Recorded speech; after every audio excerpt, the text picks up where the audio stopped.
Entonces, claro, lo más importante es que era muy activo y sobre todo que era poco tóxico.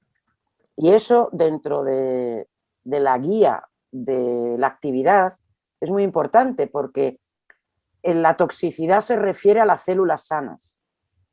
Algo que no es tóxico, pues es muy importante por eso, ¿no?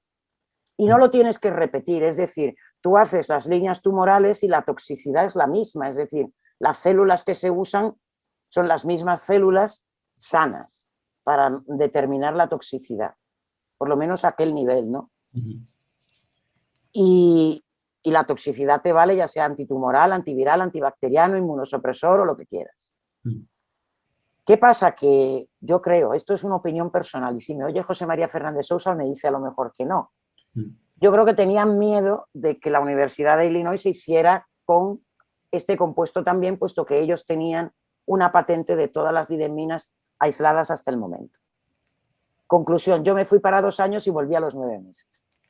Lo que me gustaría que me explicaras es, descubrís esto, pero ya estáis pensando en que tenía un uso o podría tener una aplicación en un determinado ámbito o no, porque claro, estamos hablando de mieloma, estamos hablando del coronavirus, estamos hablando de muchas cosas. A ver, PharmaMar nació para buscar compuestos activos en el mar, ¿vale? Entonces, toda su inversión desde el punto de vista económico en productos naturales de origen marino con actividad biológica va dirigida a encontrar algo que en algún momento económicamente te sea rentable.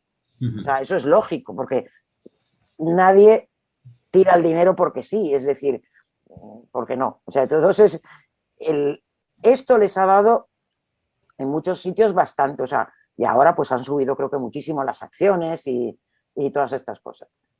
Yo me alegro porque yo creo que hay poca empresa cuyo motivo sea buscar compuestos de origen marino o incluso podría dedicarse también a la parte terrestre, es decir, guiada por la actividad, es decir, utilizar esa naturaleza pero sin explotarla.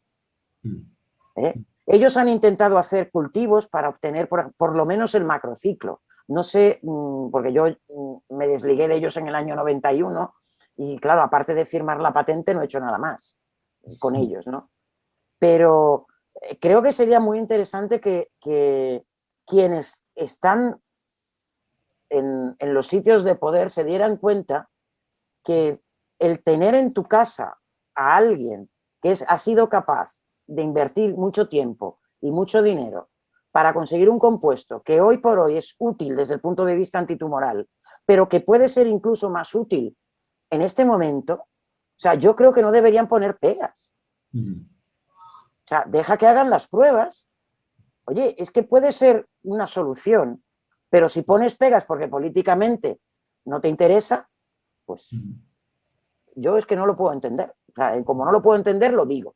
¿De qué año estamos hablando? Desde el año 89. 89 es cuando...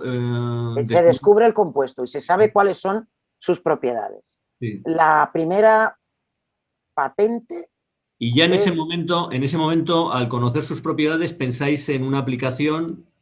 No sé. Lo lógico es seguir la línea antitumoral porque es la que económicamente puede ser rentable a corto plazo. Hace 30 años nadie se molestaba por los virus. Las pupas de la boca, del herpes... Pues mira, esto vale para las pupas que salen de la boca. A nadie le preocupaba, ya se pasará, ¿no? Pero hoy por hoy el coronavirus nos tiene un poquito agobiados a todos, ¿no? Sí, sí. Más o menos lo que te preguntaba, veo aquí una pregunta de Mercedes Arévalo, que es eso, quisiera saber cuáles fueron las primeras aplicaciones de la plitidepsina y desde qué año. A ver, yo exactamente creo que la aprobaron en el 2007. Porque lleva, o sea, todo, o sea, esto de las vacunas, por ejemplo, tan rápido es raro porque no es tan fácil. Se requieren unos resultados concretos, primero in vitro, luego in vivo. Pero la patente, puesto que tenía posibilidades, se ha ido renovando cada cierto tiempo, porque las patentes no son eternas, ¿no? Y ellos han ido renovando la patente en varios años. ¿Por qué la han probado? Porque una de las primeras cosas que se ha hecho con el coronavirus es todos aquellos compuestos de los cuales se conocía sus propiedades antivirales, se han probado. No es el único. Con el primero que se probó fue con el que se usa para el virus del ébola. Luego se ha probado con el remdesivir y se ha probado con otros. Es decir, no es ilógico. Es decir, yo tengo antivirales, los pruebo y si funcionan, como ya tengo el medicamento aprobado como antiviral, es mucho más fácil seguir adelante. Eso es fundamental, ¿no? Pero claro, la base de datos de medicamentos con propiedades antivirales y con todo tipo de actividades es muy amplia.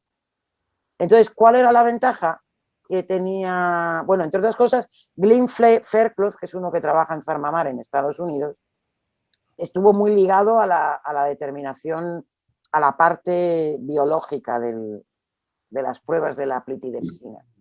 Y vive en la misma zona donde vive García Sastre. Entonces, yo me imagino que sabiendo que el compuesto estaba comercialmente disponible, pues es otro, y sabiendo que es antiviral, pues lo pruebo. ¿Y cuál es la sorpresa? Que es casi 30 veces más activo que el remdesivir y sobre todo y fundamentalmente, que es de lo que la gente habla muy poco, mucho menos tóxico. Eso significa que la cantidad que tienes que utilizar es mucho menor. Esto es lo que se ha probado en el estudio de este año, ¿no? Sí. ¿Qué es eso? Pero lo que decía, rebobinando un poco, antes de llegar al coronavirus, ¿cuál fue la primera aplicación de la plitidepsina? Se siguieron los estudios. Bueno, lo primero es se contrató, vamos, los servicios del grupo de Ernest Giral en Barcelona para la síntesis, porque necesitas mucha cantidad de muestra para hacer pruebas. Entonces, los 6 miligramos naturales los guardábamos como oro en paño porque eran para comparar la sintética con la natural. Y una vez que se obtuvo cantidad suficiente, se empezaron a hacer todas las pruebas.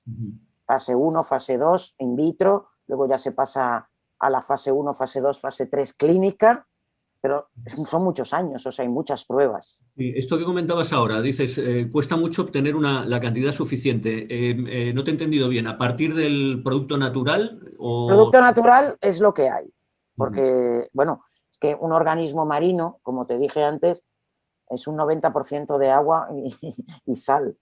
O sea, lo que hay de sustancia, que no sea agua y sal, es muy poquito. Esto en el Aplidicum... El Aplidium albicans. Albicans, ¿no? O el Aplidium, eso, el Aplidium albicans. El Aplidium albicans es una bolita así muy mona, blanca, y cuando le quitas el agua y le quitas la sal... ¿De qué tamaño? Porque... Así, como una pelota. Y esto lo encontramos en el mar... cerca de Ibiza. Si nos bañamos en la playa o no, hay que bucear. No, hay que bucear porque los tunicados se anclan a los corales casi siempre.